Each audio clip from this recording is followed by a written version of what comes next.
वार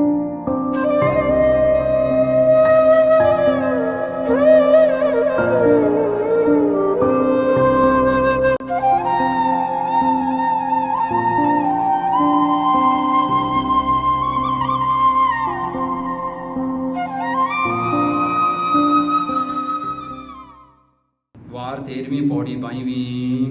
लख उपमा उपमा करे, उपम ना वखाणै। लख महिमा महिमा करे, महिमा हैराणै। वाहिगुरु जी का खालसा, वाहिगुरु जी की फतेह। लख उपमा उपमा करे, हाँ जी। उपम ना वखाणै। सो गुरु ਦੀ ਉਪਮਾ ਕਹਿੰਦੇ ਉਪਮਾ ਜਿਹੜੀ ਹੁੰਦੀ ਆ ਪ੍ਰੇਸ ਕਰਨੀ। ਕਹਿੰਦੇ ਗੁਰੂ ਦੀ ਉਪਮਾ, ਗੁਰੂ ਦੀ ਪ੍ਰੇਸ ਕਿੱਡੀ ਕੁ ਵੱਡੀ ਹੈ।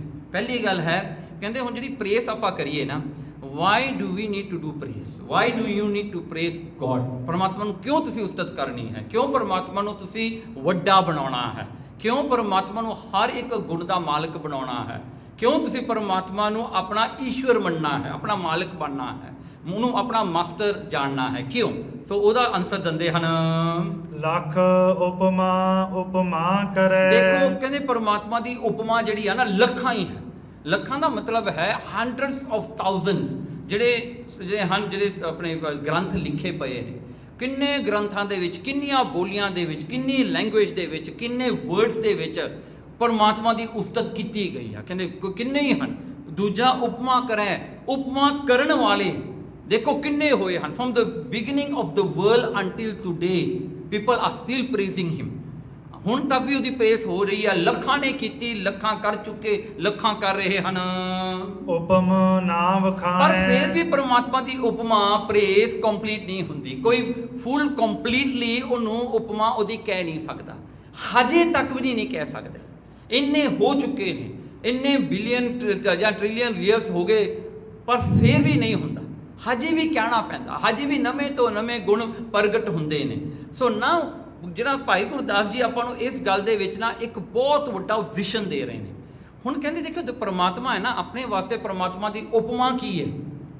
ਤੁਸੀਂ ਕਿਵੇਂ ਪਰਮਾਤਮਾ ਨੂੰ ਪ੍ਰੇਸ ਕਰੋਗੇ? ਪਰਮਾਤਮਾ ਯੂ ਆਰ ਗ੍ਰੇਟ, ਪਰਮਾਤਮਾ ਯੂ ਆਰ ਜਸਟ ਗ੍ਰੇਟ। ਕੀ ਕਰਾਂਗੇ? ਕਿੰਨੀ ਕੁ ਕਵਾਂਗੇ? ਦੇਖੋ ਤੁਸੀਂ ਉਨੀ ਉਪਮਾ ਕਹਿ ਸਕਦੇ ਹੋ ਜਿੰਨਾ ਤੁਸੀਂ ਪਰਮਾਤਮਾ ਨੂੰ ਜਾਣਿਆ ਹੈ। The closer you are to God, the more you can say to him in his praise. ਤੁਸੀਂ ਉਨਾ ਜ਼ਿਆਦਾ ਹੀ ਕਹੋਗੇ। ਜਿੰਨਾ ਥੋੜਾ ਰਿਸ਼ਤਾ ਛੋਟਾ ਹੋਇਆ ਤੁਸੀਂ ਉਨਾ ਘੱਟ ਕਹੋਗੇ। ਕਈ ਨਹੀਂ ਹੋਣਾ, ਕੀ ਕਹੋਗੇ ਤੁਸੀਂ ਉਹਦੇ ਬਾਰੇ? See, the thing starts from being nothing and realizing. While you are realizing, being in the process of enlightenment, ਉਹ ਤੁਹਾਨੂੰ ਗਿਆਨ ਆਉਂਦਾ ਹੈ। ਪਰ ਜਦੋਂ ਤੁਸੀਂ ਸਟੇਜ ਤੇ ਪਹੁੰਚਦੇ ਹੋ ਜਿੱਥੇ ਟੋਟਲ ਐਨਲਾਈਟਮੈਂਟ ਹੋ ਜਾਂਦਾ ਹੈ, ਆਪਾਂ ਕੰਪਲੀਟ ਨਹੀਂ ਕਹਿੰਦੇ, ਟੋਟਲ ਐਨਲਾਈਟਮੈਂਟ ਹੋ ਜਾਂਦਾ ਹੈ, ਉੱਥੇ ਫਿਰ ਤੁਹਾਨੂੰ ਕਹਿਣ ਵਾਸਤੇ ਬਚਨ ਨਹੀਂ ਬਚਦੇ। ਫਿਰ ਤਾਂ ਉਹੀ ਹੈ।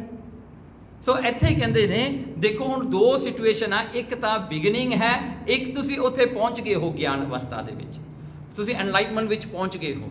ਉਹਦੇ ਵਿੱਚ ਕਹਿਣ ਵਾਸਤੇ ਸ਼ਬਦ ਫਿਰ ਰਹਿ ਨਹੀਂ ਜਾਂਦਾ। ਕੀ ਕਹੋਗੇ? ਗੂੰਗੇ ਕੀ ਮਠਿਆਈ ਵਾਲਾ ਕੰਮ ਹੋ ਜਾਂਦਾ ਹੈ। ਗੁੰਗੇ ਨੇ ਮਠਿਆਈ ਖਾਈ, ਪੁੱਛਿਆ ਕਿਹੋ ਜਿਹਾ ਸਵਾਦ ਆ, ਉਹ ਦੱਸ ਨਹੀਂ ਸਕਦਾ। ਉਹ ਸਟੇਜ ਹੋ ਗਿਆ ਇੱਥੇ।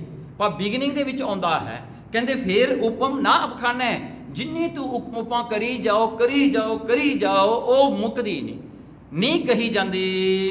ਲੱਖ ਮਹਿਮਾ ਮਹਿਮਾ ਕਰੇ, ਮਹਿਮਾ ਹੈਰਾਣੈ। ਦੇਖੋ ਮਹਿਮਾ, ਹੁਣ ਉਪਮਾ ਜਿਹੜੀ ਹੈ ਉਹ ਤਾਂ ਜਿਹੜੀ ਹੈ ਉਪਮਾ ਪ੍ਰੇਸ ਕਰਨੀ।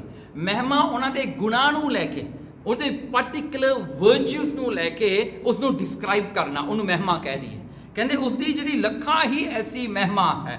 ਫਿਰ ਕਰਨ ਵਾਲੇ ਵੀ ਬਹੁਤ ਨੇ, ਉਹ ਕਰ ਚੁੱਕੇ, ਕਰ ਰਹੇ ਤੇ ਕਰਨਗੇ ਅੱਗੇ ਨੂੰ। ਮਹਿਮਾ ਹੈਰਾਨੇ, ਮਹਿਮਾ ਕਰਨ ਵਾਲੇ ਹੈਰਾਨ ਹੋ ਜਾਂਦੇ ਨੇ। You come to a stage where you are just wonderstruck. ਤੁਸੀਂ ਕਹਿੰਦੇ ਵਾਓ ਇੱਥੇ ਤੱਕ ਆ ਗਿਆ, ਹਜੇ ਵੀ ਹੈ, ਹਜੇ ਵੀ ਹੈ। ਹਾਂ, ਦੈਟ ਇਜ਼ ਵੰਡਰਸਟ੍ਰਕ। ਉੱਥੇ ਤੁਸੀਂ ਹੈਰਾਨ ਹੋ ਜਾਂਦੇ ਹੋ ਵੀ ਮੈਂ ਜਿੰਨਾ ਮਰਜ਼ੀ ਕਹਿ ਲਵਾਂ। ਸੀ ਦ ਓਨਲੀ ਥਿੰਗ ਇਜ਼, ਦੇਖੋ ਨੌਲੇਜ ਜਿਹੜਾ ਹੈ, ਨੌਲੇਜ ਕੀ ਕਰਦਾ ਹੈ? ਆਪਣੇ ਮਾਈਂਡ ਨੂੰ ਸ਼ਾਰਪਨ ਕਰਦਾ ਹੈ, ਤੁਹਾਡੇ ਬ੍ਰੇਨ ਨੂੰ ਸ਼ਾਰਪਨ ਕਰਦਾ ਹੈ। ਇਸ ਕਰਕੇ ਗਿਆਨ ਹੋਣਾ ਜ਼ਰੂਰੀ ਹੈ। ਗਿਆਨ ਪੜ੍ਹਨਾ, ਗਿਆਨ ਸੁਣਨਾ, ਗਿਆਨ ਦੀਆਂ ਗੱਲਾਂ ਕਰਨੀਆਂ ਬਹੁਤ ਜ਼ਰੂਰੀ ਹੈ। Because you must keep on sharpening your mind. ਨਹੀਂ ਤਾਂ ਮਾਈਂਡ ਸ਼ਾਰਪ ਨਹੀਂ ਹੁੰਦਾ। ਉਹ ਤੁਸੀਂ ਬਹਿ ਕੇ ਚੁੱਪ ਕਰਕੇ ਨਾ ਕੁਛ ਪੜ੍ਹਿਆ ਨਾ ਸੁਣਿਆ, ਉਹ ਮਾਈਂਡ ਜਿਹੜਾ ਹੈ ਬਲੌਕ ਹੋ ਜਾਂਦਾ ਹੈ। ਤੁਹਾਨੂੰ ਪਤਾ ਕੈਵਿਟੀ ਆ ਜਾਂਦੀ ਹੈ ਕਈ ਚੀਜ਼ਾਂ ਦੇ ਉੱਤੇ, ਲੋਹਿਆਂ ਤੇ ਰਸਤ ਆ ਜਾਂਦਾ ਹੈ। ਹਾਂਜੀ, ਤੁਸੀਂ ਨੈਚੁਰਲੀ ਕੋਈ ਚੀਜ਼ ਰੱਖ ਦਿਓ ਉਹਦੇ ਉੱਤੇ ਡਸਟ ਆ ਜਾਣਾ ਹੈ। ਇਸੇ ਤਰ੍ਹਾਂ ਹੀ ਇਹ ਮਾਈਂਡ ਹੈ, ਆਪਣਾ ਬ੍ਰੇਨ ਹੈ। ਤੁਸੀਂ ਨਹੀਂ ਇਹਨੂੰ ਵਰਤੋਗੇ, ਨਹੀਂ ਕੋਸ਼ਿਸ਼ ਕਰੋਗੇ, ਨਹੀਂ ਅੱਗੇ ਜਾਓਗੇ ਤੁਹਾਡੀ ਬਾਉਂਡਰੀਜ਼ ਤੋਂ। ਰਿਮੈਂਬਰ ਵਨ ਥਿੰਗ, ਇਹ ਜਿਹੜਾ ਬ੍ਰੇਨ ਹੈ, ਆਪਣਾ ਮਾਈਂਡ ਹੈ, ਤੁਸੀਂ ਜਿੱਥੇ ਤੱਕ ਪਹੁੰਚੇ ਹੋ ਨਾ, ਤੁਸੀਂ ਛਾਪਣ ਉਦੋਂ ਕਰੋਗੇ ਜੇ ਤੁਸੀਂ ਇਹ ਤੋਂ ਵੀ ਅੱਗੇ ਜਾਓਗੇ। It's one after one, you can keep on doing it and it's no end. ਉਹ ਅਵਸਥਾ ਨੂੰ ਭਾਈ ਗੁਰਦਾਸ ਜੀ ਕਹਿੰਦੇ ਹੈਰਾਨ ਹੋ ਜਾਂਦੇ ਆ, ਮਹਾਰਾਜ ਤੂੰ ਏਡਾ ਵੱਡਾ ਹੈ। ਜਿਵੇਂ ਸਾਇੰਟਿਸਟ ਹੈਰਾਨ ਹੋ ਜਾਂਦੇ ਆ, ਕਹਿੰਦੇ ਇੱਥੇ ਦੁਨੀਆ ਆ ਗਈ, ਹੈਰਾਨ ਆ ਨਾ, ਕਿੱਥੇ ਤੱਕ ਜਾਵਾਂਗੇ, how for can you go. ਇਸ ਕਰਕੇ ਲੱਖ ਮਹਾਤਮਾ ਨਾ ਮਹਾਤਮ ਜਾਣੈ। ਲੱਖ ਮਹਾਤਮ, ਉਹਦੇ ਮਹਾਤਮ, ਉਹਦੀ ਗ੍ਰੇਟਨੈਸ ਜਿਹੜੀ ਹੈ, ਉਹਦੀ ਗ੍ਰੇਟਨੈਸ ਨੂੰ ਦੇਖ ਲਓ, ਜਿਹੜੇ ਉਹਦੀਆਂ ਲੱਖਾਂ ਹੀ ਗ੍ਰੇਟਨੈਸ ਹਨ। ਗ੍ਰੇਟਨੈਸ ਨੂੰ ਕਹਿਣ ਵਾਲੇ, ਉਹਨਾਂ ਦਾ ਡਿਸਕ੍ਰਾਈਬ ਕਰਨ ਵਾਲੇ ਲੱਖਾਂ ਹੀ ਹਨ, ਤੇ ਨਾ ਮਹਾਤਮ ਜਾਣੈ, ਫਿਰ ਵੀ ਉਹਦੀ ਗ੍ਰੇਟਨੈਸ ਪੂਰੀ ਜਾ ਨਹੀਂ ਜਾਂਦੀ। ਫਿਰ ਵੀ ਆਪਾਂ ਪੂਰੀ ਤਰ੍ਹਾਂ ਨਹੀਂ ਕਹਿ ਸਕਦੇ ਹਾਊ ਗ੍ਰੇਟ ਪਰਮਾਤਮਾ ਇਸ। ਉੱਥੇ ਤੱਕ ਹੋ ਜਾਂਦਾ ਹੈ। ਲੱਖ ਉਸਤਤ ਕਰੈ, ਉਸਤਤ ਨਾ ਸਿਆਣੈ। ਹਾਂ ਦੇਖੋ, ਲੱਖ ਉਸਤਤ, ਹੁਣ ਉਹਦੀਆਂ ਉਸਤਤ ਕਰੀਏ। ਉਸਦੀ ਉਸਤਤ ਜਿਹੜੀ ਹੈ ਕਿਵੇਂ ਹੁੰਦੀ ਹੈ, ਜਿਹੜੀ ਆਪਣੇ ਨਾਲ ਵਰਤੀ ਹੋਵੇ। ਦੈਟ ਮੀਨਸ ਯੋਰ ਪਰਸਨਲ ਜਿਹੜੀ ਹੈ, ਚਾਹੇ ਥਰੂ ਯੋਰ ਮਾਈਂਡ ਔਰ ਚਾਹੇ ਟੂ ਯੋਰ ਬੋਡੀ, ਜਿਹੜੀ ਤੁਹਾਡੇ ਨਾਲ ਬੀਤੀ ਹੋਵੇ। ਜਿਵੇਂ ਪਰਮਾਤਮਾ ਨੇ ਤੁਹਾਨੂੰ ਇੱਥੋਂ ਬਚਾਇਆ, that is then you will do what you do ਉਸਤਤ ਆਫ ਹਿਮ। ਤੁਸੀਂ ਉਸਤਤ ਕਰਦੇ ਹੋ, ਪਰਮਾਤਮਾ ਤੁਸੀਂ ਮੈਨੂੰ ਇੱਥੇ ਬਚਾਇਆ ਜਿੱਥੇ ਮੈਨੂੰ ਕੋਈ ਨਹੀਂ ਬਚਾ ਸਕਦਾ। ਇਹ ਬਿਮਾਰੀ, ਇਹ ਡਿਜ਼ੀਜ਼ ਤੋਂ ਤੁਸੀਂ ਮੈਨੂੰ ਬਚਾਇਆ ਜਿੱਥੋਂ ਕੋਈ ਨਹੀਂ ਬਚਾ ਸਕਦਾ ਸੀ, ਉਹ ਉਸਤਤ ਹੈ।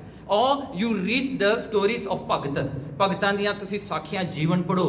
ਹਾਂ ਦੇਖੋ ਪਰਮਾਤਮਾ ਨੇ ਇਹ ਭਗਤ ਵਾਸਤੇ ਕੀ ਕੀਤਾ ਹੈ, ਉਹ ਵੀ ਉਸਤਤ ਹੈ। ਤੁਸੀਂ ਕਹਿੰਦੇ ਵਾਹ ਪਰਮਾਤਮਾ ਤੂੰ ਕਿੱਥੇ ਕਿੱਥੇ ਜਾ ਕੇ ਆਪਣੇ ਭਗਤਾਂ ਨੂੰ ਬਚਾਉਣਾ ਹੈ, how do you save them, ਉਹ ਉਸਤਤ ਹੈ। ਕਹਿੰਦੇ ਇਸ ਤਰ੍ਹਾਂ ਦੀਆਂ ਲੱਖਾਂ ਹੀ ਉਸਤਤ ਹਨ, ਤੇ ਫਿਰ ਲੱਖਾਂ ਹੀ ਕਰਨ ਵਾਲੇ ਹਨ, ਤੇ ਉਸਤਤ ਨਾ ਸਿਆਣੈ। ਕਹਿੰਦੇ ਕਿ ਫਿਰ ਵੀ ਉਸਤਤ ਉਹਦੀ ਸਿਆਣੀ ਨਹੀਂ ਜਾਂਦੀ, ਰੈਕਗਨਾਈਜ਼ ਨਹੀਂ ਆਪਾਂ ਪੂਰੀ ਕਰ ਸਕਦੇ। ਕਿੰਨੀ ਕੁ ਹੋਵੇਗੀ, because you see life is full of mysteries. ਆਪਾਂ ਕਹਿੰਦੇ ਹਾਂ, ਆਪਾਂ ਕਹਿੰਦੇ life is full of mysteries because you don't know what had happened। ਉਹਦਾ ਵੀ ਪੂਰੀ ਸਮਝ ਨਹੀਂ ਆਉਂਦੀ। ਜਿਹੜਾ ਕੁਝ ਹੋ ਗਿਆ ਹੁੰਦਾ ਹੈ, ਜਿਹੜਾ ਕੁਝ ਹੋ ਰਿਹਾ ਉਹਦੀ ਵੀ ਸਮਝ ਨਹੀਂ ਪੈਂਦੀ ਪੂਰੀ, ਜਿਹੜਾ ਅੱਗੇ ਹੋਣਾ ਉਹਦੀ ਵੀ ਨਹੀਂ ਸਮਝ ਪੈਣੀ। ਮਿਸਟਰੀ ਆ ਨਾ, because every day is new. ਹਰ ਰੋਜ਼ ਪਰਮਾਤਮਾ ਨਵਾਂ ਹੈ, ਹਰ ਰੋਜ਼ ਨਵਾਂ ਸਿਚੁਏਸ਼ਨ ਹੈ। ਤੇ ਕਹਿੰਦੇ ਪਰਮਾਤਮਾ ਜਿਹੜਾ ਹੈ, ਕਹਿੰਦੇ ਸਿਆਣੇ, ਉਹ ਪਰਮਾਤਮਾ ਦੀ ਤੁਸੀਂ ਉਸਤਤ ਨੂੰ ਵੀ ਕਿਵੇਂ ਸਿਆਣੋਗੇ। ਕਹਿੰਦੇ ਉਹ ਤਾਂ ਇਹ ਤੋਂ ਵੀ ਪਰੇ ਹੈ, ਹੈਰਾਨ ਕਰਨ ਵਾਲੀ ਹੈ। ਬਿਕੋਜ਼ ਹਰ ਰੋਜ਼ ਡਿਫਰੈਂਟ ਸਿਚੁਏਸ਼ਨਸ ਬਣਨੇ ਨੇ, ਡਿਫਰੈਂਟ ਥਿੰਕਿੰਗ, ਤੁਹਾਡੀ ਇਮੋਸ਼ਨਲ ਸਟੇਟ ਡਿਫਰੈਂਟ ਹੋਣੀ ਹੈ, ਤੁਹਾਡੀ ਮਾਈਂਡ ਸਟੇਟ ਡਿਫਰੈਂਟ ਹੋਣੀ ਹੈ, ਤੁਹਾਡੀ ਸੋਚਣੀ ਡਿਫਰੈਂਟ ਹੋਣੀ ਹੈ, ਤੁਹਾਡੀ ਗੋਲਸ ਡਿਫਰੈਂਟ ਹੋਣੇ ਨੇ, ਤੁਹਾਡੇ ਪ੍ਰਾਇੋਰਿਟੀਜ਼ ਡਿਫਰੈਂਟ ਹੋਣੇ ਨੇ। ਕਿੰਨਾ ਕੁਝ ਡਿਫਰੈਂਟ ਹੁੰਦਾ ਹਰ ਰੋਜ਼। ਕਿਤੇ ਆਪਾਂ ਜਾਣਿਆ ਕਈ ਵਾਰੀ ਤੁਹਾਡੀ ਪ੍ਰਾਇੋਰਿਟੀ ਕੀ ਹੁੰਦੀ ਹੈ, I want to have good lunch.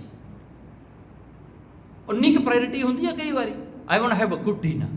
ਕਈ ਵਾਰੀ ਹੁੰਦਾ ਹੈ ਪ੍ਰਾਇੋਰਿਟੀ ਕੀ ਆ, today I want watch TV.